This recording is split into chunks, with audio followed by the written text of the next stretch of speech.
Ma'am, another concern which is being raised by many of the opposition leaders as well is about the timing yes, of this. I want to thank you very much for reminding me. मैं इस बात पर चर्चा करना चाहती थी. कल प्रधानमंत्री ने 29 मिनट भाषण दिया और ये सरकारी चैनल मोदी दर्शन, जिसको दूरदर्शन भी पहले कहा जाता था, उस पर चला. ये पॉलिसी पर भाषण नहीं था, ये किसी नीतिगत निर्णय पर भाषण नहीं था, ये विशुद्ध राजनीतिक भाषण था जिसमें वो नाम ले लेकर पॉलिटिकल पार्टीज का उनको अपशब्द कह रहे थे. 58 बार कांग्रेस का नाम लिया उन्होंने, क्षेत्रीय दलों का नाम लिया. अगर ये आचार संहिता का उल्लंघन नहीं है तो मैं चुनाव आयोग से पूछना चाहती हूं, आचार संहिता का उल्लंघन क्या है? इससे ज्यादा दुरुपयोग सरकारी तंत्र का और क्या हो सकता है? And I will say that in English also. The Prime Minister chose to speak for 29 minutes on the public broadcaster, Modi Darshan, which was also at one point of time called the Doordarshan, funded by taxpayers' money and spewing venom against India's opposition and our people. How could the Prime Minister use this platform to push forward his political agenda when the model code of conduct is in effect? Tamil Nadu and Bengal will go to polls. There's a model code of conduct that's there. Why on earth did Mr. Modi do what he did? Why did he try and use that platform? And how does the Election Commission not take suo motu cognizance of exploitation of government machinery for pure political purpose? And that's what systematic dismantling and disempowerment of institutions has done to this country. जी हाँ. Ma'am, एक सवाल ये है कि महिला आरक्षण संशोधन bill को लेकर के न सिर्फ प्राइम मिनिस्टर मोदी बल्कि बीजेपी रूल्ड राज्यों के जो चीफ मिनिस्टर हैं उनकी तरफ से भी प्रेस कॉन्फ्रेंस की जा रही है. कुछ देर पहले यूपी के मुख्यमंत्री योगी आदित्यनाथ ने प्रेस कॉन्फ्रेंस करके ये कहा कि संसद के अंदर जो दृश्य देश ने देखा और कांग्रेस और उसके सहयोगी दलों का जो दृश्य था वो द्रौपदी के चीरहरण जैसा दृश्य था.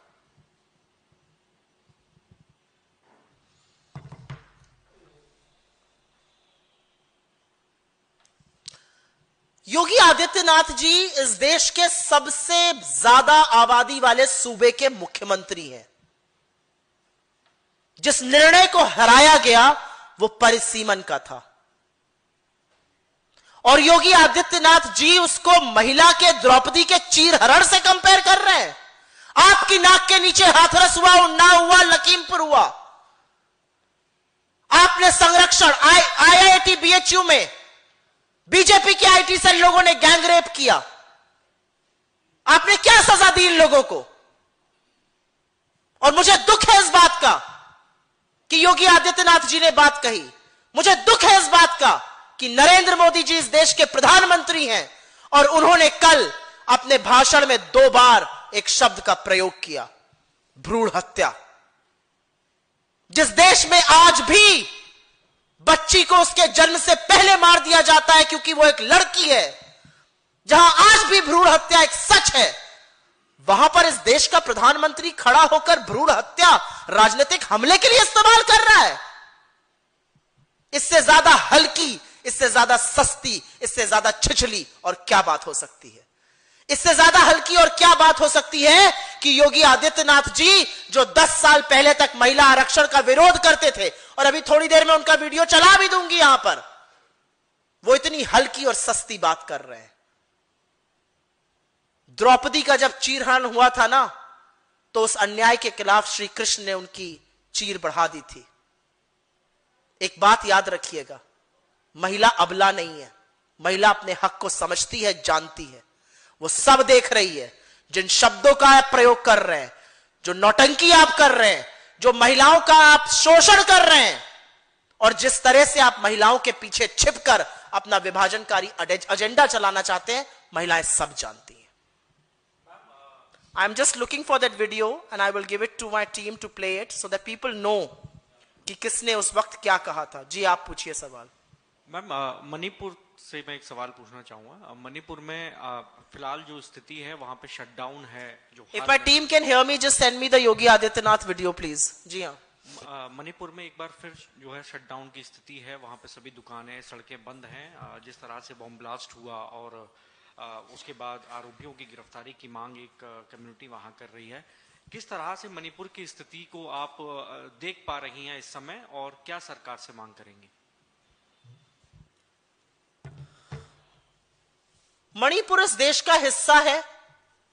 मणिपुर 3.5 साल से जल रहा है। वहां पर हिंसा थमने का नाम नहीं ले रही। वहां पर पहले मुख्यमंत्री को 2-2.5 साल हटाया नहीं गया, फिर राष्ट्रपति शासन लागू हुआ, फिर एक मुख्यमंत्री काबिज किए गए, लेकिन हिंसा नहीं रुक रही है, हिंसा नहीं थम रही है। और हिंसा का सबसे ज्यादा कीमत महिलाएं अदा करती हैं। जिन महिलाओं के सशक्तिकरण की आप बात कर रहे हैं ना, 60,000 ऐसी महिलाएं और बच्चे आज भी मणिपुर के राहत कैंपों में रहने को मजबूर है। तो मणिपुर आपसे न्याय की गुहार कर रहा है। 3.5 साल में 3 घंटे के लिए भी आप मणिपुर नहीं गए, महज 1 घंटे के लिए एक अवार्ड फंक्शन में आप गए। मोदी जी, ग्रीस बाद में घूमिएगा, मणिपुर चले जाइए, मणिपुर को बचा लीजिए।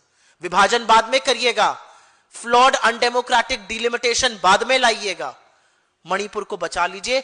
मणिपुर को अपने देश के प्रधानमंत्री की जरूरत है। इस देश के नेता प्रतिपक्ष मणिपुर जाकर, राहुल जी मणिपुर जाकर लोगों के आंसू पोंछ सकते हैं, उनको ढांढस बंधा सकते हैं, उनकी हिम्मत बन सकते हैं। इस देश के प्रधानमंत्री के अंदर यह नैतिकता नहीं है, लेकिन फुर्सत नहीं है ना विभाजन करने से, तो बेचारे कैसे जाकर मणिपुर पर मरहम लगाएंगे। जी हाँ मैम, हम ये देख रहे हैं कि जब से संसद में जो संशोधन प्रस्ताव है वो गिरा है, उसके बाद जो एक नैरेटिव की लड़ाई है, बीजेपी उसको बहुत एक तरीके से सड़क से लेकर हम टीवी पर भी देख रहे हैं, तमाम तरह से वो इसको आगे बढ़ा रही है। कल दिल्ली की सड़कों पर देखा, आज अलग अलग राज्यों के मुख्यमंत्री प्रेस कॉन्फ्रेंस कर रहे हैं। ये भी सच है कि सोशल मीडिया और टीवी पर मशीनरी के जरिए, क्योंकि किस राज्यों में बीजेपी की सरकार है, तो इसका जो काउंटर है, आप क्या वाकई उस तरह से विपक्ष कर पा रहा है? लोगों के बीच लोग समझ पा रहे हैं उन तमाम चीजों को, या एक चुनौती आप लोगों के सामने भी है कि जब सोशल मीडिया, टीवी और तमाम जो मशीनरी है, उस दौर में आप लोगों के सामने इसको काउंटर के लोगों को समझा पाए कि आप सही है और सच आप बोल रहे हैं? आप मोदी जी की तरह इस देश को बेवकूफ समझने की गलती मत कीजिए। आपको नहीं लगता कि नरेंद्र मोदी जी को कल भाषण देने इसीलिए आना पड़ा, राष्ट्र के नाम संदेश इसीलिए देना पड़ा क्योंकि उनकी चोरी पकड़ ली गई है? सदन में बात हो गई, बात खत्म हो गई। आपको क्यों मजबूर होकर देश को संबोधित करना पड़ा? क्योंकि आपकी चोरी पकड़ी गई है। अब आप लीपापोती कर रहे हैं, सब लोग समझ रहे हैं क्या हो रहा है। तो देश की जनता को सर्वप्रथम बेवकूफ मत समझिए। देश की जनता बहुत जागरूक है, सबके होश ठिकाने लगाती है, इनको भी समझ रही है। दूसरा, आपने बोला हम क्या कर रहे हैं। मैंने 45 मिनट के करीब प्रेस कॉन्फ्रेंस करी है, लोरी तो नहीं सुनाई है। मेरे नेताओं ने संसद में खड़े होकर जब इस बिल को हराया और तथ्यात्मक रूप से तथ्य पेश किए, उन्होंने देश को संबोधित किया। जब प्रियंका जी ने इस मंच से आपके माध्यम से लोगों को समझाया और संबोधित किया, तो हम सब वही काम कर रहे हैं, देश को समझा रहे हैं, देश के सामने अपना पॉइंट ऑफ व्यू रख रहे हैं। हां, हमें आपके चैनल 29 मिनट का टाइम नहीं देंगे, हमें दूरदर्शन 29 मिनट के लिए नहीं दिखाएगा, लेकिन देश के लोगों को कम आंकने की मूर्खता मत कीजिए। देश सब समझ रहा है। यह नैरेटिव की लड़ाई नहीं है, इनका नैरेटिव वर्सेस हमारा नैरेटिव। 2012 में जब यह बात होती ना, तब चिंता होती, अरे भाई नैरेटिव की लड़ाई में कहीं वो आगे ना निकल जाए। आपको लग रहा है बीजेपी का कोई नैरेटिव चल रहा है अभी? महिला आरक्षण तो छोड़ दीजिए, महंगाई, बेरोजगारी, कर्मचारी, आपको लग रहा है बीजेपी का कोई भी नैरेटिव चल रहा है? बीजेपी का जनसंपर्क और जनाधार से कोई नाता ही नहीं है अभी। They're in their own lala land. उनको लग रहा है जो हम कर रहे हैं वही सब सच है, बाकी किसी से कोई मतलब ही नहीं है। तो बीजेपी का कोई नैरेटिव नहीं चल रहा है। यह नैरेटिव की लड़ाई नहीं है। एक जमाना था जब एक तरफा नैरेटिव वो चला लेते थे, आज एक तरफा नैरेटिव उनके खिलाफ चल रहा है। जी, वीडियो आया क्या आपके पास? जी। कल हमारे जो शिप पर हमला हुआ उसके बाद राजदूत को समन किया गया, उस पर अगर आप कोई पार्टी की लाइन अगर कोई मैं ऑफलाइन बोल दूंगी, लेकिन अभी मैं इस मुद्दे से हटना नहीं चाहती हूं, मैं इसी मुद्दे पे रहना चाहती हूं। जी हाँ बोलिए, इनको माइक दे दीजिए। जी जी मैं तेजपाल सिंह, मेरा सवाल यह है कि ये जो महिला बिल पर जितना बीजेपी कह रही है कि हम घर घर जाके महिलाओं को समझाएंगे, मैं ध्यान दीजिए, ये कह रहे हैं कि घर घर जाकर हम मैं आप ही के लिए वीडियो निकाल रही हूँ, घर घर जाके समझाएंगे और आपकी बात सुन रही हूँ। तो मेरा सवाल है किन महिलाओं को जाकर समझाएंगे, क्योंकि इनका रिकॉर्ड बताता है कि इन्होंने बसंती तांगे वाली, रैम वॉक पर चलने वाली उन महिलाओं को सदन भेजा, जो गांव में हमारे परिवार की महिलाएं, हमारी माँ बहन जो है जिनके चेहरे काले पड़ गए, वो तो ओबीसी एससी एसटी में जब कास्ट सेंसर होता उसके बाद नंबर आता, उनका तो नंबर लाया नहीं। इसका मतलब इन्हें दर्द मलाल इस बात का है कि अपनी मनपसंद महिलाओं को नहीं भेज पाएंगे। नहीं, देखिए मैं महिलाओं पर टिप्पणी नहीं करती हूं, मुझे ऐसा लगता है हर महिला का सम्मान होना चाहिए, चाहे वो गांव की हो या शहर की हो, चाहे वो कामकाजी हो, चाहे वो गृहिणी हो, हर महिला सम्मान की अधिकारी है, हर महिला इज्जत की हकदार है। मैं इस बारे में जो आप कह रहे हैं उससे मैं ज्यादा तवरुक नहीं रखती हूं, लेकिन किन महिलाओं को समझाएंगे? उन महिलाओं को समझाएंगे जो महंगाई की मार झेल रही हैं, उन महिलाओं को समझाएंगे जिनको शहरों और गांवों तक कोई गैस का सिलेंडर नहीं मिल रहा है, उन महिलाओं को समझाएंगे जिनके पति या बेटे घर लौटने को मजबूर हो गए हैं, उनके पास रहने खाने को नहीं है, फैक्ट्रियां बंद हो गई हैं गैस की किल्लत की वजह से। उन महिलाओं को समझाएंगे जो आपसे हक और उम्मीद की बात करती हैं, लेकिन आप उनको सिर्फ झुंझुना पकड़ाते हैं, आप सिर्फ जुमले करते। जाइए तो आप अभी गांव में, जाइए तो घर घर, जाइए तो नोएडा के घरों में, जो महिला 10,000 रुपए कमा रही है और रो रो कर टीवी चैनल पर कह रही है मेरे बच्चे को रोज दवाई देनी है, लेकिन मैं उसको एक दिन छोड़कर एक दिन दवाई देती हूं क्योंकि मेरे पास पैसा नहीं है, वो आपको असलियत बताएगी। जाए तो ये लोग, मैं तो चाहती हूं ये जाए देश की महिलाओं के पास, देश की महिलाएं इनको ऐसा आईना दिखाएंगी कि अपने चेहरे से नफरत हो जाएगी। दूसरा, कल मैं रेवंत रेड्डी की प्रेस कॉन्फ्रेंस में, आप एक मिनट रुक जाइए, योगी जी पर सवाल पूछा गया था तो जरा योगी जी के मन के विचार भी सुन लिए जाए। चलाइए भाई।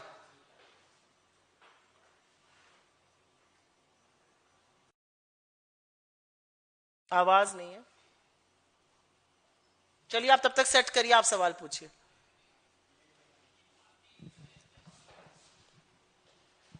जी मैम, आपने अपने एक जवाब में कहा कि जिस चीज की हार हुई है वो है परिसीमन।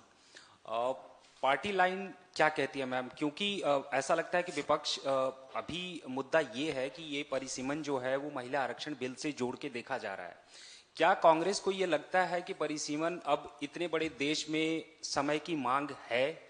क्योंकि आप लोगों का ये बार बार कहना कि नॉर्थ में चूंकि भाजपा और एनडीए मजबूत है तो परिसीमन नहीं होना चाहिए, ये अपने फायदे के लिए ऐसा कर रहे हैं।